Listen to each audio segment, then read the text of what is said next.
এরপরে black diamond ভাই দেখেন 282 এর মধ্যে ব্ল্যাক ডায়মন্ড, সেই ব্ল্যাক ডায়মন্ড, ওই যে ওইটা কালো গরু ভাই। এই ফ্রিজগুলো আমি অনেক সেল করছি ভাই, অনেক না? অনেক পরিমাণে, অনেক কোয়ালিটি দেখেন, এই যে আপনার সরাসরি আসলে বুঝতে পারবেন একটা জিনিস হাত দিলে তো কোয়ালিটিটা বোঝা যায় নাকি। এবং এটা গ্লেজি ভাব দেখেন, এই পাশে একটা কালার, এই পাশ থেকে একটা কালার, ডায়মন্ড কাট, দুইটা কাট, ডায়মন্ড কাট বলে এটাকে। হ্যাঁ, আচ্ছা।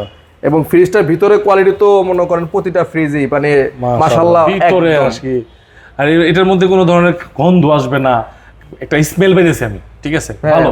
অনেক ফ্রিজ খুলে দেখবেন একটা স্মেল আসে, গন্ধ আসে, হ্যাঁ, কিন্তু ওইটা এই নাই। ধরনের ফ্রিজ দেখেন খুলতেছি মানে একদম কোনো আছে না প্লাস্টিক অথবা কেরাসিনের গন্ধ, নতুন ফ্রিজে এরকম কিচ্ছু নাই, মানে কিউসি পাস করা ফাইনালি, মানে একটা ফ্রিজে একটা দাগ নাই আর কি ভিতরে, Right, বুঝতে পারছেন? quality এত দিছে। সুন্দর।